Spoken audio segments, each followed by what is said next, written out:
이 작품은 체홉이 굉장히 절망했던 연극이에요. 1887년에 그 배지를 무릎에서 초연했을 때 너무 화가 나가지고 도망가 버렸어요. 그 2년 뒤에 모스크바에서 현대 연극에 이제 가장 큰 영향을 미친 콘스탄틴 스탄슬랍스키라는 사람이 모스크바 예술극장에서 이 작품을 다시 하면서 그래도 체험은 실망했지만 관객들이 너무 좋아해가지고 그 모스크바에서 했던 그 연극이 이제 이 체험 연극의 하나의 교본처럼 이렇게 되는 그런 역사를 맞이하게 되지요. 그 브레이도 체험은 이 작품을 보지 못했어요. 모스크바에서 몸이 너무 아파가지고 그 1년 반 뒤에 스탄슬랍스키한테 야, 내가 작가인데 내가 그 작품 못 봤다. 너 나한테 좀 배줘야 되는 거 아니냐? 내가 이 작품 보지 않으면 나는 작품 앞으로 못 쓴다. 이렇게 간청을 해가지고 뭐 전부 흩어진 배우들, 무너진 세트들 이거 다 복원해가면서 체험을 포함해서 한 10명의 관객들을 상대로 스타니슬랍스키가 이 공연을 다시 했습니다. 체험 만족하지 않았어요. 그런데 이 체험의 경우에 스타니슬랍스키의 작품 해석과 자기가 생각했던 연극과의 차이가 좀 있었고 이제 그런 측면에서 뭐 여러 가지로 그 불만을 표현했지만 체험은 거의 뭐 동생이 자살할 것처럼 이렇게 걱정을 했었지만 이 작품을 필두 시작으로 해서 그다음에 마녀 아저씨, 뭐 체리풋, 멋붓 동상, 세자매인, 주옥 같은 명작들을 발표하게 됩니다. 오늘 여기 이렇게 우리 연출 그리고 배우님들 다 참가하셔서 여러분과 함께 이야기를 좀 나눠보고자 합니다. 우선 우리 여기 계신 분들한테 좀 질문을 좀 드리고 나중에 시간이 허락하는 한 되도록 여러분들의 많은 질문을 수용하도록 하겠습니다. 우선 그 작품의 이해를 위해서 우리 펠릭스 연출가한테 좀 몇 가지 설명을 듣고자 합니다. 여러분 잘 보시면 알았겠지만 이 작품은 아까 말씀드린 대로 연극에 대한 연극입니다. 연극이 주제가 된 그러한 연극입니다. 펠릭스는 작품 안에서보다 연극이라고 하는 주제를 굉장히 여러 가지로 더 강화시켰어요. 그래서 체험이 생각하는 연극, 그것에 자기의 연극 세계관을 더 합친 거죠.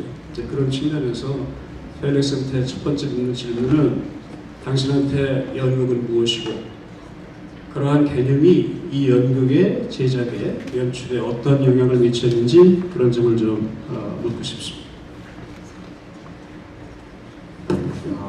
It's a very difficult question. What is theater for me? It's a way of living. It's a simple answer, at the same time a difficult one. It's a way of living and a way of living intensely life. 굉장히 처음부터 어려운 질문을 해주셨는데요. 저에게 연극이 뭐라고 여쭤보신다면 굉장히 간단하지만 조금 어려운 대답을 드릴 수밖에 없을 것 같아요. 저한테 있어서 연극이란 삶의 방식이라고 하고 싶습니다. 삶을 강렬하게 살아내는 방식이라고 하고 싶습니다. And I don't know if you know, I said this also to the press conference. When I first saw the theater last year, suddenly I had this idea that I can use this space as the real space, as a real space, I mean, like, as a real theater during the whole production of the sequel. 저는 이제 기자회견 때도 이런 말씀을 드린 적이 있는데요. 작년에 명동예술극장을 처음 방문했을 때부터 이미 이 극장을 그냥 극장이 아니라 우리 공연 속의 극장, 정말 극장으로, 진짜 극장으로 활용할 수가 있겠다라고 생각이 들었습니다. So, starting from this point, I tried to find in the play all the elements to build this structure this idea that it's like a haunted house. This theater is like a haunted house, and this is the world of Treplev, and everything is happening in a real theater.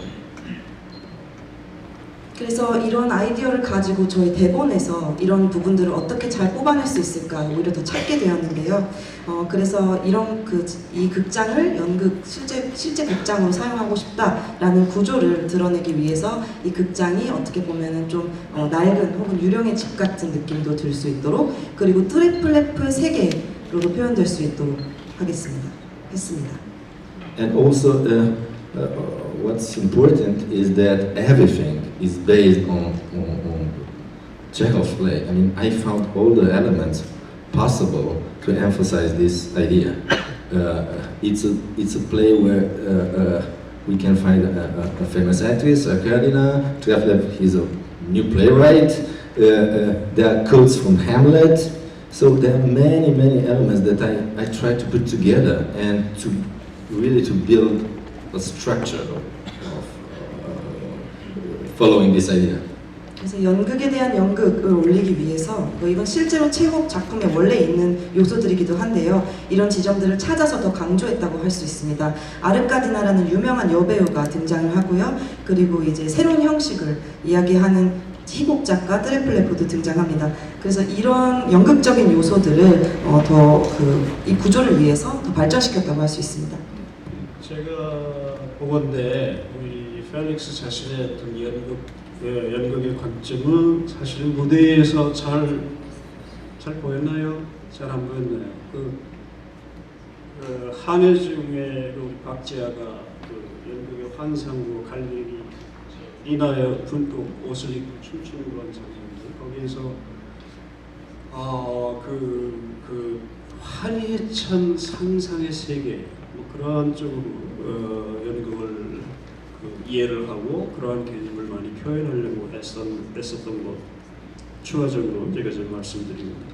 한 가지 더 질문을 하자면, 이 극에서 많은 갈매기들 공연과 해석상에 아주 뚜렷한 차이를 보였던 것이 누구냐면 이 트리고닌에 대한 인물 해석이에요.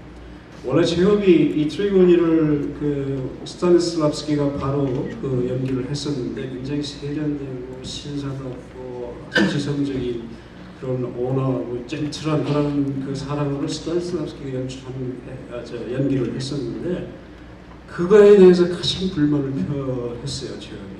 체업이 아무 말도 안 하다가 스타니슬랍스키 요청에 대해서 딱 한마디 했는데 뭐라고 얘기했냐면, 너 신발 그거 구멍 뚫린 신발로 바꿔, 그리고 너 바지 체크 무늬 바지로 바꿔, 이 얘기만 딱 했어요. 이건 뭐냐면 러시아의 가장 시골뜨기 같은 차림, 그게 바로 트리거린이다. 그러니까 이 니나 이런 아직 예술이나 인생에 대해서 피상적으로만 이해하는 젊은이들이 그렇게 해석하지도, 그렇게 이 재능이 뛰어나지도 않은 트리거린에 대해서 그 명성 때문에 그냥 이렇게 사랑에 빠진 그러한 천박함을 좀 보여주고 싶었던 것인데, 펠릭스는 이 공연 전체에서 트리거린을 가장 세련되고 옷도 스타일리시하고 지적으로 이렇게 묘사를 했어요. 근데 맨 마지막에 박제된 갈매기를 놓고 자기 뭐 기억나냐? 나는 기억 못한다. 지식인의 어떤 무책임한 그러한 모습을 저는 읽었는데, 우리 펠릭스 선생은 그 트리고닌을 그렇게 해석한 이것이 과연 시대의 변화에 대한 나름대로의 적응인지 아니면 어떤 새로운 해석인지 그걸 좀 보십시오. First, I want to say it's not a joke that I changed also Trigorin's shoes, Mioheng's shoes during the last rehearsals because they were a little bit too fast, and it's not only a joke because there are some subtle things that are changing in Trigorin during the whole show. 장난으로 드리는 말씀 아니고 진심인데요. 저희도 막판에 뜨리고린 신발을 바꿨습니다. 왜냐면 너무 세련돼 보인다라는 인상이 들어서였는데요. 그 뜨리고린이라는 인물은 이 작품이 진행되면서 정말 미묘하게 변화를 겪는 인물입니다. And as you know, Chekhov, he was also a doctor, and I can tell you from his letters, we can see that he was a very good doctor. I mean, he started to be a writer not because he was not a good doctor. So in a way, in his whole life, he was in between. So in the Seagull, there are two characters that together it's the image of Chekhov himself. We have Dorn, we have a doctor, and we have Trigorin, the writer. So in a way, Chekhov himself, he's split in two in these two characters in the Seagull. 체홉은 실제로 그 체홉의 편지를 보면 알 수 있는데요. 체홉은 실제로 극작가인 동시에 의사이기도 했어요. 굉장히 훌륭한 의사였다는 걸 알 수 있는데요. 이 갈매기라는 작품에 보면 체홉이 두 개의 갈래로 나눠져서 캐릭터로 분산되어 있다고 볼 수 있어요. 한 명은 이제 작가인 뜨리고린, 그리고 하나는 의사인 도른인데요. So what Mr. Kim Il-chul said before about Chekhov, this is a famous line from his letters when he told Stanislavski to put some other shoes to his character. He wanted to say that it was not a life. How Stanislavski interpreted it, it was too rigid for him in a way. We can see, looking at his plays, and then especially in the letters are very important for Chekhov's plays. We can see that he felt that theater must change. He didn't want it to have this artificial way of acting, and he wanted a life inside. 체홉의 그 예수님들 말씀하신 듯이 체홉의 그 편지는 굉장히 체홉 작품을 할 때 굉장히 중요한 요소로 작용할 수가 있습니다. 실제로 체홉이 스타니슬랍스키한테 뜨리고린의 신발을 바꿔달라고 요청했던 거는 뜨리고린이 살아있는 인물 같지가 않아서 너무 굳어있는 것 같아서 조금 더 생동감을 불어넣어주기 위해 부탁을 했는데요. 그 체홉의 작품은 실제로 체홉이 우리는 새로운 연극을 만들어야 한다라고 이야기했던 지점은 더 이상 임의적인 연기, 임의적인 상황은 싫다라고 이야기한 지점과 같습니다. But talking about life in Chekhov's plays, this doesn't mean exactly real life. Chekhov's plays are much more poetical than real life. That's why he was not satisfied with the first production. 근데 이게 또 체홉이 자기 작품에서 바라는 삶 혹은 생동감이라는 거는 실제 우리 현실을 빼다 박아놓은 게 아니라 훨씬 더 시적인 삶이라고 할 수 있어요. That's why Chekhov's plays are still so contemporary today, because he speaks about another kind of life, which is much more poetical, much more emotional. It's like something strange comes from another world on stage. 그래서 체홉의 작품이 아직도 굉장히 현대적이라고 받아들여질 수 있는 이유도 여기에 있다고 생각을 합니다. 체홉이 원하는 이 실제 삶의 생동감, 이거는 훨씬 우리 실제 삶보다 훨씬 더 감정적이고 훨씬 더 시적이기 때문입니다. That's why we have this famous line from the Seagull when Dorn, the doctor, he's saying, "An angel hath passed." And I try to solve this moment by using the metaphor of the theater. So suddenly, as you could see, the light goes up in the audience and the actors are looking at you, and suddenly it's like a strange feeling, like a strange relation, and Dorn's line has a meaning. I think in my production we say an angel just has passed now, and we can see the audience. 체홉이 자신의 작품을 바라볼 때 혹은 체홉이 자신의 작품을 바라볼 때 어떤 다른 세계에서 넘어온 것 같은 현실이라고 원하기도 했는데요. 저희 작품에 도른 선생님께서 천사가 지나갔네 하면서 말을 하는 씬이 있어요. 거기서 이제 모든 배우들이 반대로 관객을 바라보고 객석 등이 켜지고 이상한 교감을 하게 되는데요. 그게 그런 지점이라고 생각을 합니다. And this image again is used in the fourth act when Nina, she's coming in the last scene and she's saying our theater is still there. So suddenly we're having again this contact, this relation between the real audience and the actors on stage.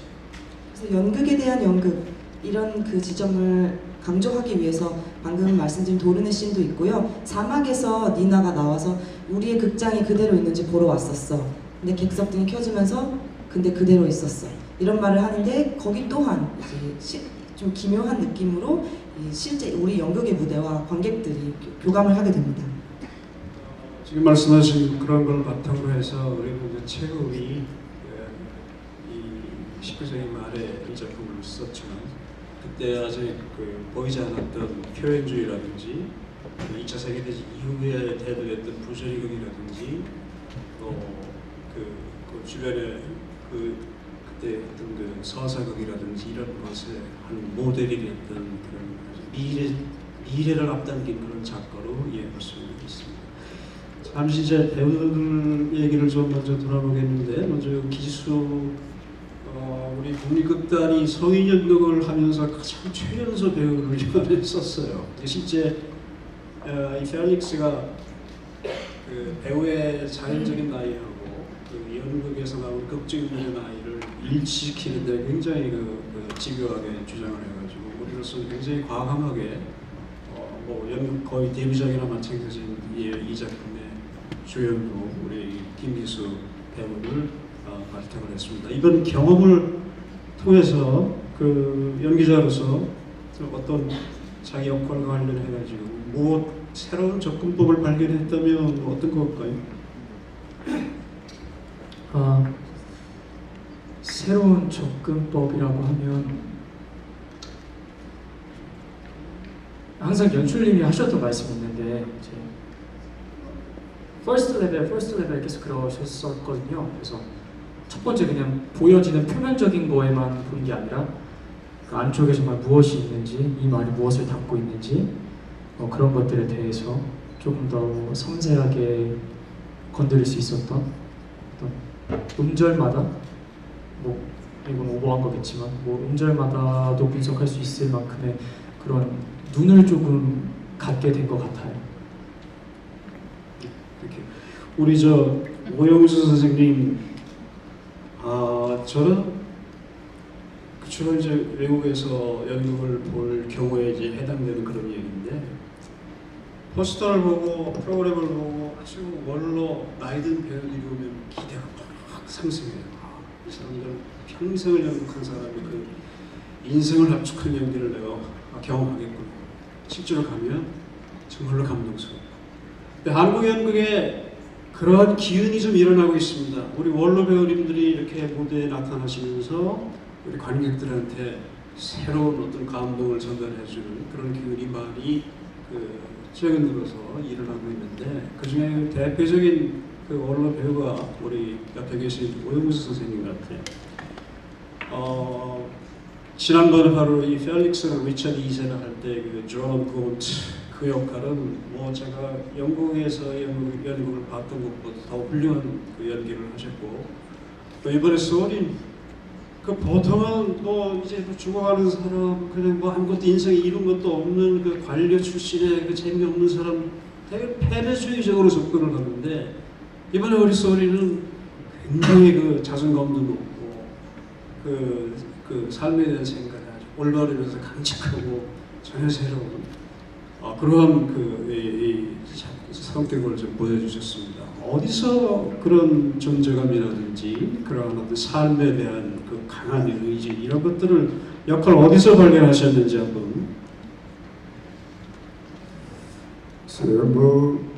제가 한 50 중반쯤 됐나 그때 갈매기를 했습니다. 근데 그때는 이제 도론을 했었는데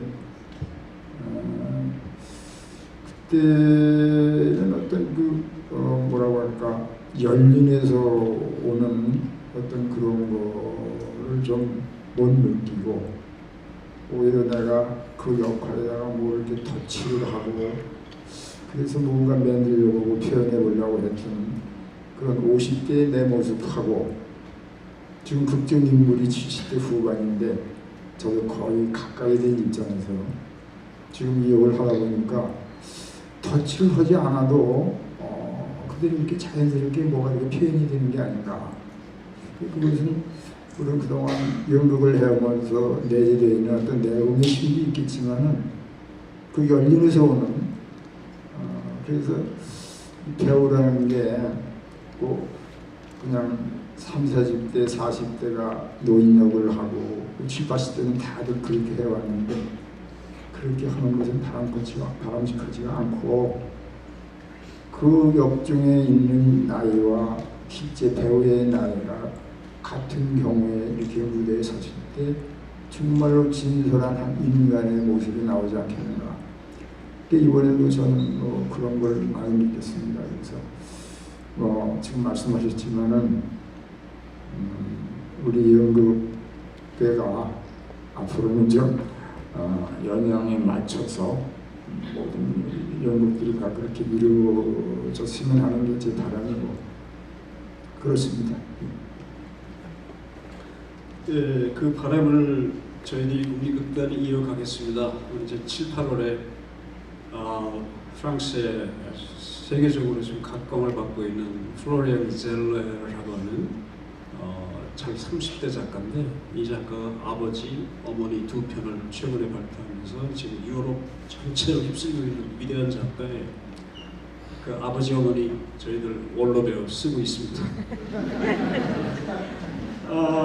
우리 좀 마지막으로 우리 이혜리 선생님께 몇 가지 질문을 좀 드리겠습니다. 저는 사실 이 작품 처음 해야 되겠다 마음 먹었을 때 이혜영이라는 배우가 있어서 마음 먹었다고 할 수 있어요. 그 아르카디나 역할을 정말 하기 힘든 역할이거든요. 내 머릿속엔 이혜영이라는 배우가 있었고 근데 만나서 얘기해보니까 안 하겠대요. 그래서 제가 참 고민을 많이 했는데 다행히 생각하시다가 결국은 하기로 이렇게 마음을 먹어서 오늘 이 무대를 가게 됐습니다. 저는 이혜영 배우를 설득한 것이 나의 가장 큰 업적이 아니었나 그에 대해서 이렇게 생각을 할 만큼 자랑스럽습니다. 이 배우 혹시 후회하지 않으시죠? 아까 여러분 재밌게 보셨어요? 네. 물론이죠. 후회 안 하고. 근데 보시다시피 연출의 그 세계를 잘 표현하기 위해서 얼마나 배우들이 힘들었는지 보셨으면 아실 거예요. 친절하지 않은 그 무대였어요. 도와주지 않는 세트들. 아주 특별한 경험을 했고 우리 얼마나 기수랑 다 고생을 많이 했는지 그런 속에서 그 황량함 속에 던져진 그런 속에서 정말 좋은 경험을 했습니다. 그리고 아까 말씀하셨는데 어떻게 그렇게 소린 오빠가 그런 자존감과 에너지를 표현했냐고 여쭤보시는데 그것도 솔직히 펠릭스의 생각이었어요. 아르카지나 이 집안은 예술가의 DNA가 흐를 거다. 소린에게도 그게 있어요. 소린들이 노래하잖아요. 소린, 트래플레프도 우리는 그런 예술가의 기질을 가진 그 패밀리로 그래서 그렇게 자존감 높은 아르카지나를 연기하면서 저도 한 단계 높아진 그런 자존감 있는 이혜영이 된 것 같습니다. 예. 제가 아르카디나 역할을 중심으로 캐스팅 작업을 좀 도와줄 때 사실은 이 자연인 이혜영과 아르카디나 역할의 공통점이 너무 많다.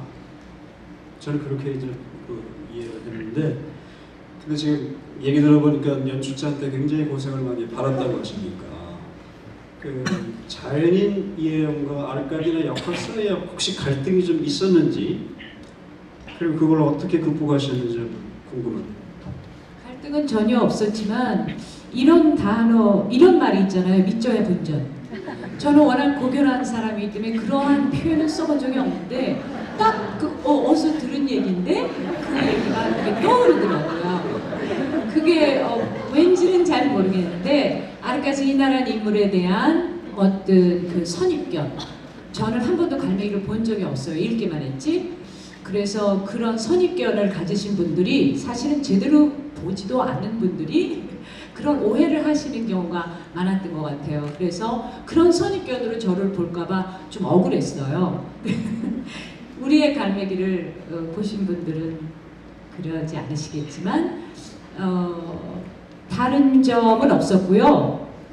다른 점, 아르카지나와 다른 점, 그것보다 그 남들이 선입견을 갖는 거에 대해서 불편했고, 그러나 페닉스는 아르카지나를 페닉스답게 해석을 하셨고, 사람들이 이 아르카지나를 한물간 여배우로 생각하지만 그래도 한 시대를 풍미했던 여배우니까 분명히 실력이 있는 여배우일 거다. 그러니까 그녀가 진정으로 잘한다는 것을 한번 보여주기 위해서 너의 쇼를 하나 만들겠다. 오피리아 씬이 그거였고 진짜 혜영 잘해라, 잘하라고. 그래서 아르카지나가 괜찮은 액트리스라는 걸 보여주고 너도 괜찮은 배우라는 거를 보여주도록 이렇게 쇼를 만들어 주셨어요. 그 얘기 다 그 프로그램에 있는데. 하여튼 펠릭스만의 특별한 아르카지나를 했다라고 자부합니다.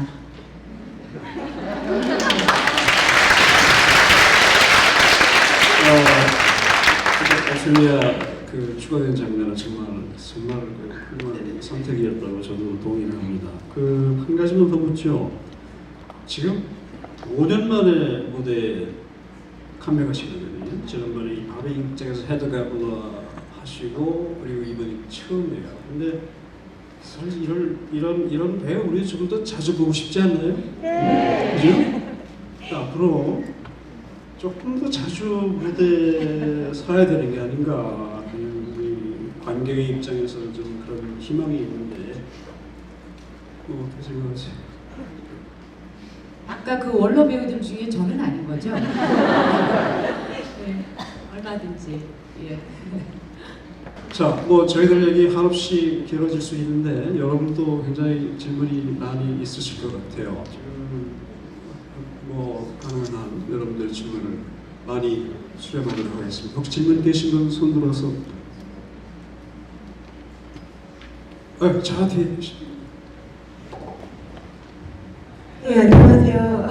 정말 좋은 공연 감사드리고요.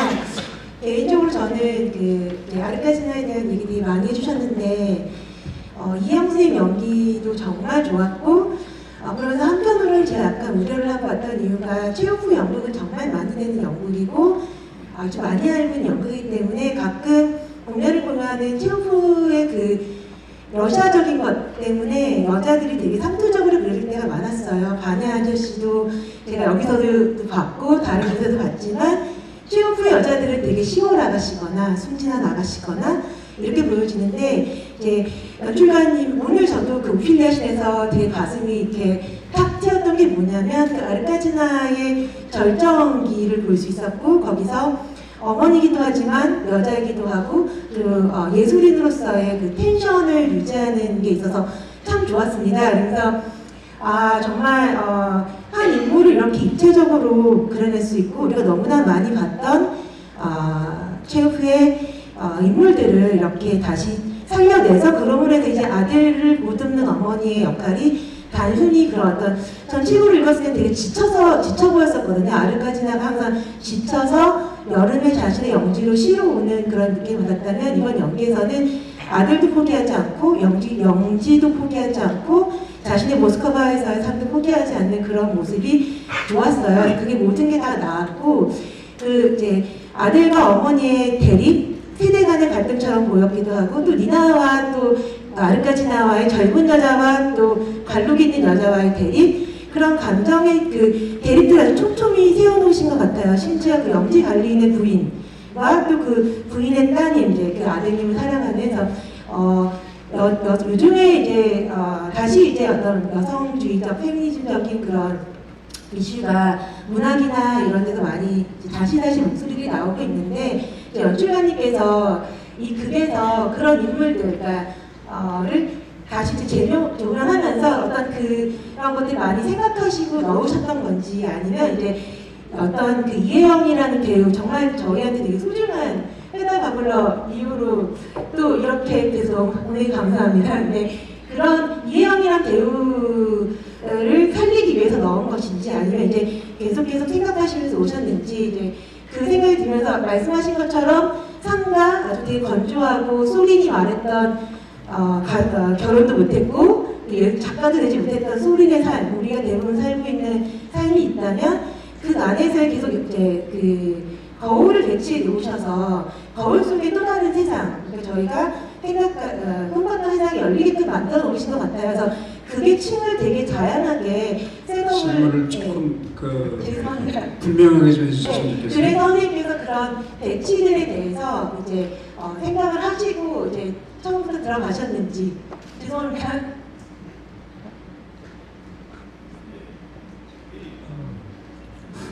First, it was a pleasure to work with Hyang. She's not only very talented, but she's having very good instincts, which is a subtle difference from talent only. 저는 이혜영 배우님과 작업을 하게 되어서 너무 영광이었습니다. 정말 즐거웠고요. 이혜영 배우님은 재능이 있는 동시에 정말 좋은 본능을 가지고 있어요. 그거는 재능과는 미묘하게 다른 지점이라고 생각을 해요. When I started to think and to study this play, I tried to get inside in a very profound way, to get inside the play in the subtle tensions and the subtle meanings of the display. 처음에 이 작품을 준비하기에 앞서서 이 작품에 조금 더 깊이 들어가 봐야겠다. 이 작품이 내재하고 있는 긴장감 그런 것들을 더 들여다봐야겠다라고 생각을 했는데요. First alone in my head, and then with the actors. So at the beginning it was normally, it's normal, it was a little bit hard for them to adapt to this vision, but then I could feel that they were closer and closer to my ideas and my interpretation. 처음에는 이제 혼자 생각하다가 저희 이제 연습을 들어가고 나서 배우들과 이런 시선을 공유하게 됐습니다. 이제 처음에는 배우분들이 저의 이런 시선을 같이 이 시선을 공유하는 거에 좀 힘들어하셨는데요. 근데 작업을 하면 할수록 점점 더 우리가 원하는 것이 가까워지고 있다라고 생각했습니다. So I didn't build anything special for Hae-young or for Young-soo or for Ki-soo, but I tried to go with them together as a team inside the play and to find all the possibilities and all the new roads that we can, new worlds that we can find inside this wonderful play. 그래서 특별히 소린이나 아르카디나 트레플레프에 뭔가 새로운 거를 더하자고 한 게 아니고 오히려 반대로 팀이 되어서 같이 뭔가 더 깊이 들어갈 수는 없을까 이런 지점을 같이 찾게 되었는데요. 그래서 이 작품에 내재되어 있는 새로운 가능성, 새로운 세계 그리고 새로운 길을 같이 찾았다고 할 수 있습니다. So in a way, our production is about the miracle of theater, the illusion of theater, and also about the fragility of life, of real life. These two together. 그래서 저희 작품은 전반적으로 봤을 때 연극의 환상에 대한 이야기인 동시에 인생의 유약함에 대한 이야기라도 할 수 있어요. That's why I use this metaphor of mirrors, and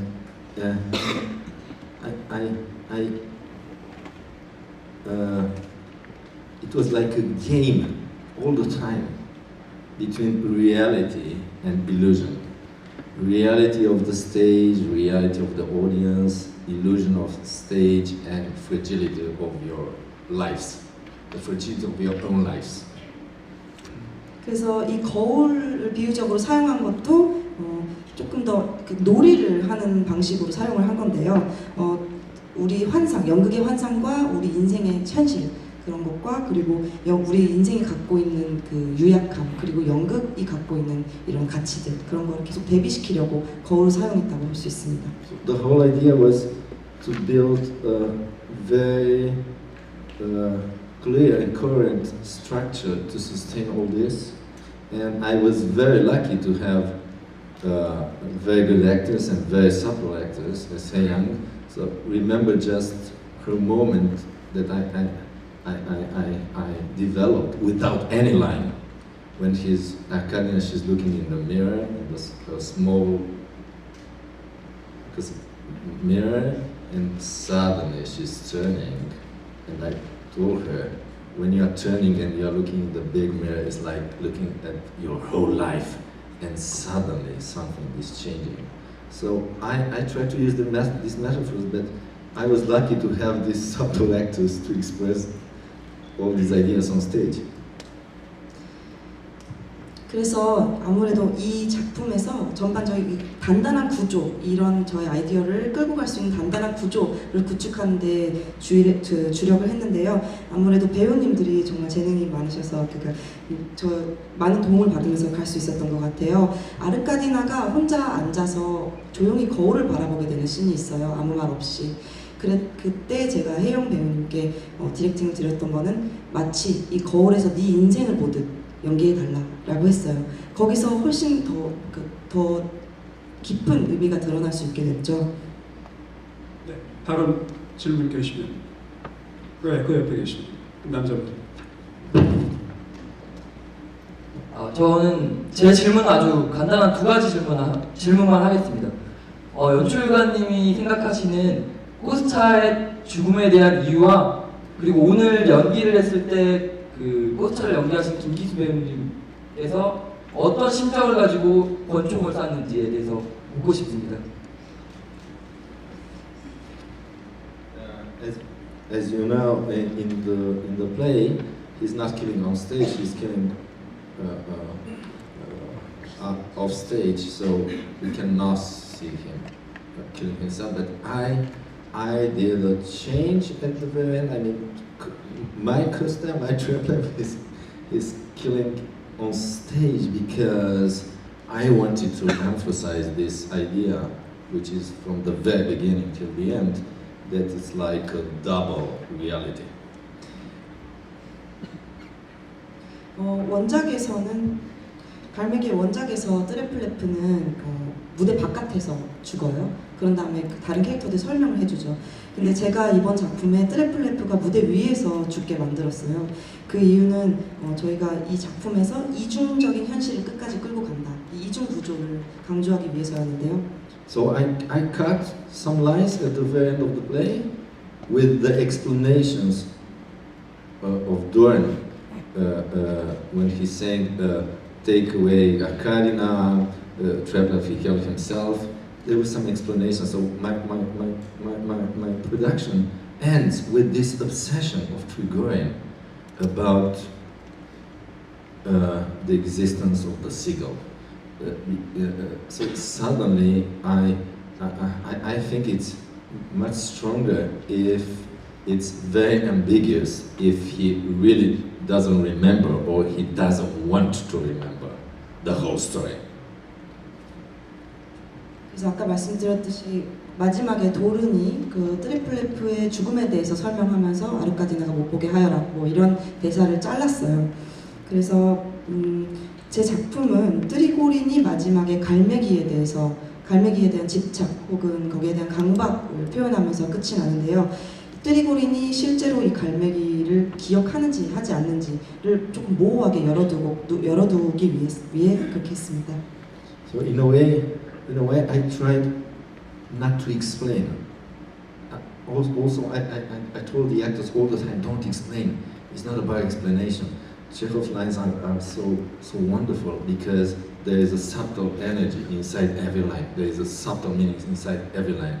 It's not about explaining the line. It's about feeling it. 그래서 이 지점은 작품이 원래 갖고 있던 설명적인 느낌을 지우기 위해서였어요. 배우님들이랑 작업을 하면서도 이 대사를 설명하지 말아라. 이건 설명과는 다르다. 최욱의 작품이 훌륭한 이유 중 하나도 그 대사 안에 훨씬 더 깊은 혹은 다른 에너지, 다른 의미가 담겨있기 때문이라고 생각하는데요. So I constructed this image at the end with him on the same music that he chose himself from his own production, from the very first act, and he can see. It's like I told Kisun, it's like he's singing his mind. It's in the image of Nina from the first act with the wig from his production. It's like in his head. So suddenly he wants to destroy all this. So that's the reason. He's doing it on stage. He wants to destroy everything. He wants to destroy his own obsessions, his own images from his head. 그래서 이런 구조에 대해서 좀 더 설명을 해드리자면요. 마지막에 트레플레프가 자살하기 직전에 그 니나의 1막 영상이 나와요. 근데 그 1막에서 트레플레프가 자기 공연을 위해서 직접 고른 그 음악도 같이 나오게 되거든요. 거기서 이 니나의 이미지는 현실적인 그런 이미지가 아니고 트레플레프 이건 네 머릿속의 이미지다. 네가 죽는 이유는 이것들을 파괴하기 위해서, 이런 강박을 파괴하기 위해서다 라고 말을 했었습니다. 우리 김기수 배우로부터 좀 답변. 질문하신 분은 어디 계신가요? 네, 안녕하세요. 저는 그냥 그게 전체적으로 진행이 되면서 모든 것들을 다 잃어간다고 생각을 했어요. 그래서 마지막에 2년이 지나고 나서 어머니와의 관계는 더 나아지지도 나빠지지도 않은 그 관계 그대로고요. 더 이상 나아지지 않는 어떠한 관계 속에서 멈춰있고, 제가 쓰는 글들은 뭐 제가 이름을 알렸을지 몰라도 잘못되고 있다는 건 알거든요. 내가 지금 새로운 용식을 항상 추구해 왔는데 그게 잃었는데 지금 사막의 초반부에서는 그거를 몰라요. 그냥 뭐가 잘못되고 있는지는 정확하게 모르지만 내가 지금 무언가를 잃어버렸구나 정도로 갖고 있다가 이제 마지막 사막이 진행이 되면서 그걸 깨닫고 직접적으로 느끼면서 이제 또 하나를 잃었다고 생각을 하고요. 그리고 뭐 갈매기 작품 읽어보셨을 거라고 생각해요. 그래서 거기서 보이듯이, 무대에서도 보이듯이 니나도 결국엔 떠나잖아요. 그래서 이렇게 종합적으로 봤을 때 니나도 잃고, 저는 제가 쓰는 글에 대한 어떤 예술관에 대해서도 그것도 잃어버리고, 어머니와의 관계는 아까 초반에 말씀드렸던 것처럼 없고, 제가 갖고 있었던 모든 재산을 잃어버려서 저는 더 이상 살아있을 수가 없다고 생각을 했기 때문에 마지막 추억을 회상을 하고 무대 위에서 죽었습니다. 저 이제 우리 이혜영 배우나 우리 오 선생님 혹시 이번 경험에 대해서 특별히 이제 하고 싶은 말씀 계시면 한 말씀 해주시죠. 한 번만 더 예. 그 처음에 국립극장에서 최연소 배우로 하셨다고 했는데 그 배우님 뽑으실 때 고민 없으셨는지랑 그에 대한 배우님들의 생각, 그리고 최연소 그 트래플래프 역할 발탁 당하셨을 때 그 당시 느낌을 듣고 싶습니다.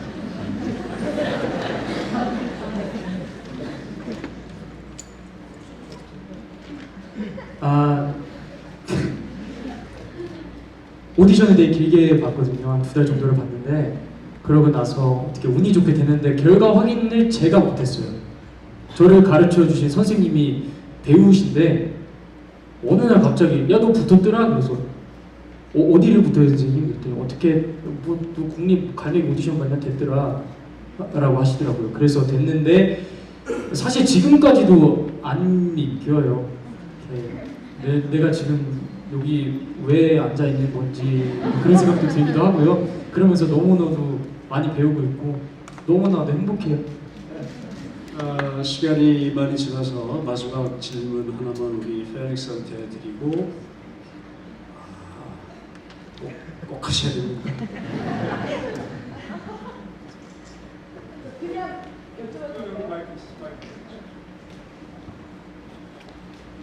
아니 저는 연극을 보면서 굉장히 재밌었는데 하나 이해할 수 없었던 부분을 좀 이해를 돕고자 여쭤보려고요. 그 마샤와 게임하는 장면 있잖아요. 공중에서 그 장면에서 마샤가 26을 굉장히 반복적으로 외치는데 그게 어떤 암시의 내용이 있는지 아니면 그냥 절망만을 그냥 무의미한 반복이었는지 그게 궁금해서 여쭤보고 싶습니다. Yeah,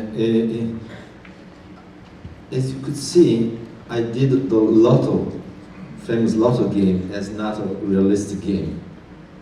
So in this kind of, let's say, image of the Lotto game, everything becomes, in a way,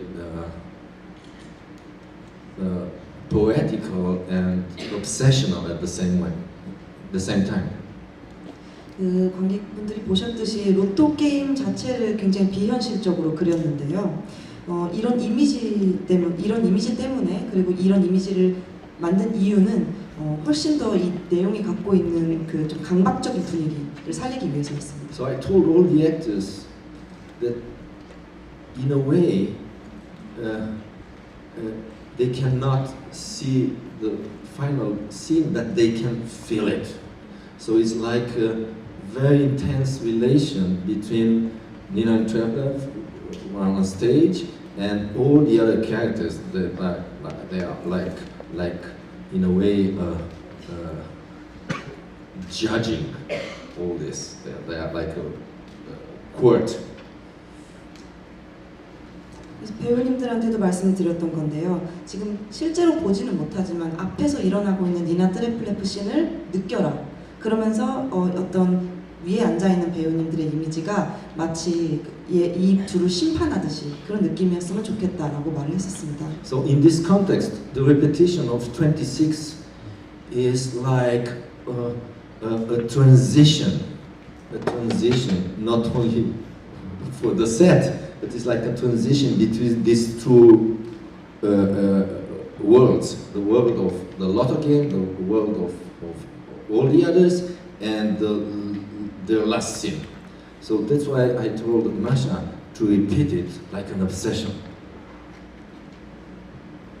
그래서 이 마샤가 26을 반복적으로 외치는 거는 이제 물론 세트의 전환이 있기도 했지만 저희 작품 이 두 가지 다른 세계, 그 동시에 존재하는 두 가지 다른 세계의 전환이라고도 할 수 있습니다. 그래서 마지막에 마샤한테 더 강박적으로 26을 외쳐달라고 부탁을 했습니다.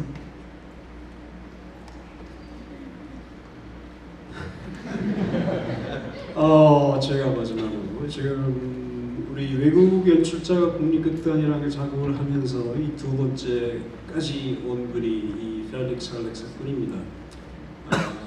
저는 며칠 전에 이사하고 이번에 감독이 두 번을 했는데 한국에서 이 경험에 대해서 한번 묻고 싶습니다. 그 전에 사실은 저한테 굉장히 경제적인 손해를 많이 입혔어요. 여기 나와 있는 이 하얀 종이가 다 제 방에서 나온 거예요.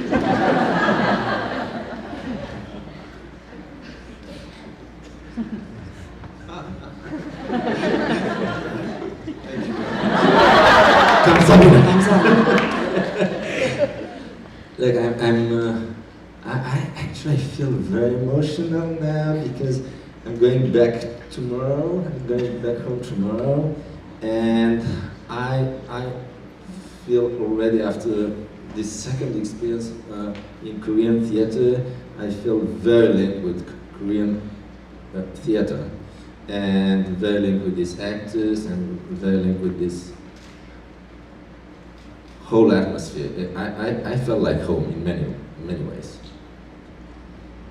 내일 이제 귀국을 하는데요. 그런 지점에서 굉장히 현재 감정적으로 힘듭니다. 한국에서 연극을 두 번째 올리는데요. 그런 지점에서 한국 배우들 그리고 한국 연극의 분위기, 한국 연극계 자체에 굉장히 제가 이입을 많이 하고 있는 것 같아요. And I'm very, very grateful to Mr. Kim Chol for inviting me the very first time and now the second time because I discovered not only Korean theater, but I discovered some very strong feelings here and some very strong energies that I try to play with in my productions, and some very strong images and some very strong, let's say, poetical feelings from my production. They came from my relation with Korean people, really. 그래서 그 김인철 예술감독님께 감사하다는 말씀을 드리고 싶습니다. 처음에도 초대해 주셔서 감사했고 또 두 번째 또 초대해 주셔서 정말 감사한데요. 제가 한국에서 작업을 하면서 그 연극과 그리고 우리가 갖고 있는 에너지, 그런 감정들, 그런 거를 발견해 나가면서 이번 작품이 구축이 될 수 있었거든요. 한국에서 제가 받은 인상, 그리고 이런 시적인 감정들, 그런 것들이 이번 작품의 기반이 되었다고 하고 싶습니다. So I can tell you, this experience with the seagull, as I told the actors these days, it was one of the strongest and more profound experience that I had in theater till now. And all this was not only a theatrical journey, it was also a very strong personal journey for me. And thank you very much for this. 제가 다시 한번 말씀드리지만 제가 한국에서 경험했던 건 굉장히 강렬하고도 심오한 경험이었는데요. 이거는 단순히 저의 이제 연극적인 여정에 대해서 이야기하는 게 아니고 개인적으로도 정말 좋은 경험을 하고 간다라고 말씀드리고 싶습니다. 감사합니다. 감사합니다.